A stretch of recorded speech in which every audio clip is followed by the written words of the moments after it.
वतन वतन मेरे आबाद रहे तू, है वतन वतन मेरे आबाद रहे।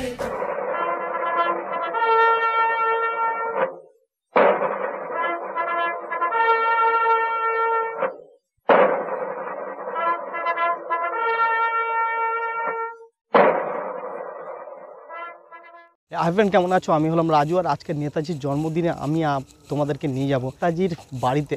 আর সেটা রয়েছে কিন্তু দক্ষিণ চব্বিশ পরগনাতে। তো সেখানে রয়েছে নেতাজির ব্যবহার করা প্রচুর জিনিস, এছাড়া রয়েছে মিউজিয়াম, লাইব্রেরি, সব কিছু দেখাবো। তো চলো একটু দেরি না করে ভিডিওটা স্টার্ট করা যাক।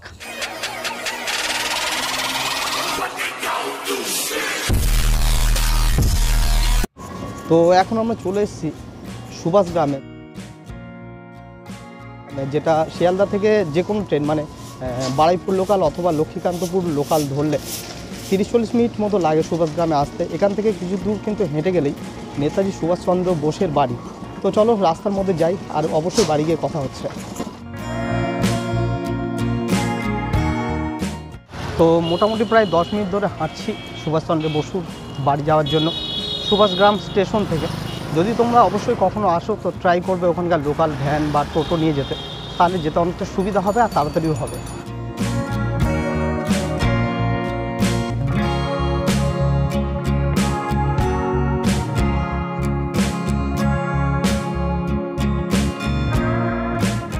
মাঠের পাশে এই যে সাদা বাড়িটা, এটাই কিন্তু নেতাজি সুভাষচন্দ্রের বাড়ি।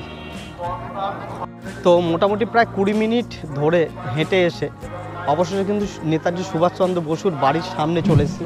তো চলো বাড়িতে ঢুকি, কত সুন্দর সুন্দর জিনিস আছে, মিউজিয়াম আছে আর লাইব্রেরি আছে, এছাড়া নেতাজি সুভাষচন্দ্রের শয়নকক্ষ আছে, সবগুলোই তোমাদেরকে দেখাবো। তো চলো একসাথে ঢোকা যাক।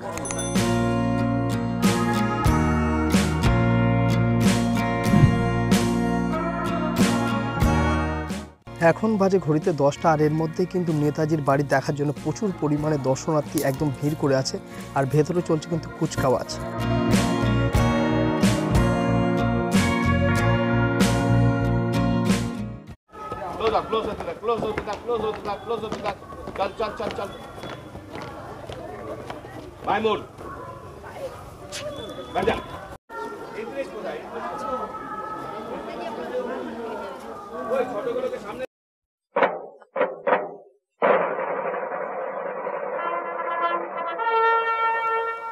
নেতাজি শয়নকক্ষের পাশেই কিন্তু রয়েছে একটা ছোট্ট চালাঘর, যেটা অনেকটা পুরনো আমলের, আর এর উপরে কিন্তু রয়েছে টালির ছাউনি। এছাড়া প্রচুর গাছ রয়েছে, আর একখানা পুরনো জামানার কলও কিন্তু রয়েছে।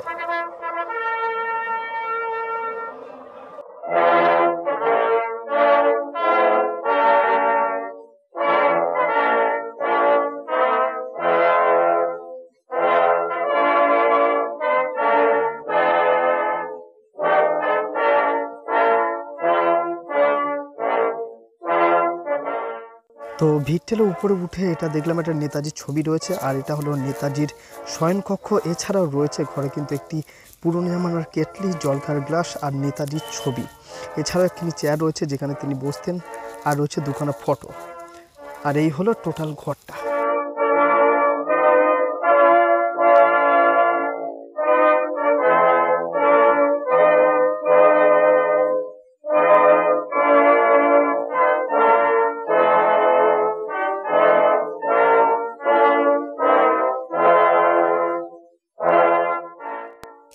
ঘর থেকে বের হওয়ার সময় এই দরজাটা দেখলাম, দরজাটা কিন্তু একটু আদিম জামানার, আর একটা অন্য টাইপের, অন্য টেকনোলজিতে তৈরি। এছাড়া রয়েছে কিন্তু ছোট ছোট গুপ্ত ঘর টাইপের এমনটা। তো চলো এবার বের হই। তো দেখালাম নেতাজির শয়নকক্ষ, আর এরপর যেটা আছে সেটা হলো লাইব্রেরি আর মিউজিয়াম, সাথে একটা দুর্গা দালানও আছে। তো সবটাই দেখাবো, ভিডিওটা একটু স্কিপ না করে পুরোটা দেখতে থাকো। জাস্ট বাড়ির একটা বাড়ির সামনেই কিন্তু রয়েছে এই দুর্গা দালান আর মিউজিয়াম।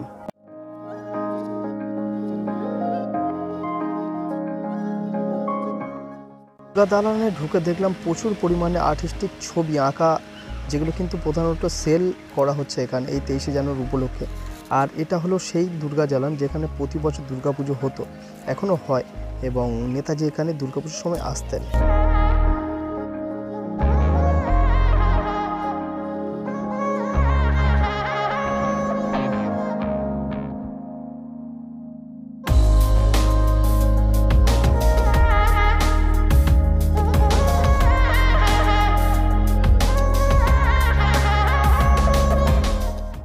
তো মিউজিয়ামের জাস্ট নিচেই রয়েছে কিন্তু সুন্দর একটি নেতাজির মূর্তি।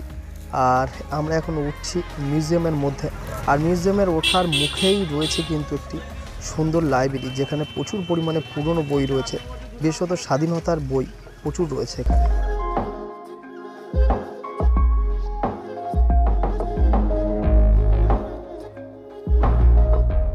আমরা ঢুকে পড়েছি মিউজিয়ামে। মিউজিয়ামটা সত্যি অসাধারণ। তো মিউজিয়ামটা তোমরা এক ঝলকে দেখো, আশা করি খুব ভালো লাগবে।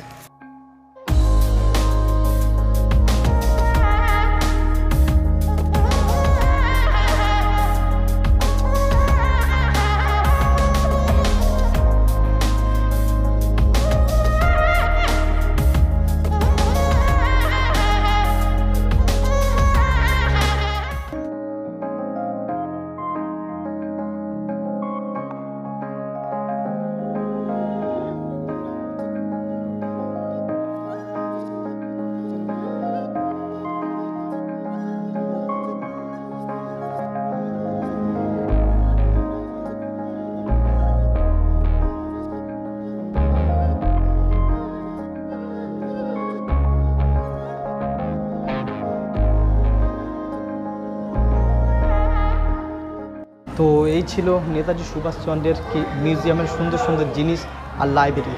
তো চলো বাইরে কি হচ্ছে সেটা একবার দেখি। মিউজিয়ামের নিচে রয়েছে কিন্তু একটি বিরাট বড় প্যান্ডেল, যেখানে প্রধানত আজকে বিশেষ বিশেষ প্রোগ্রামও রয়েছে।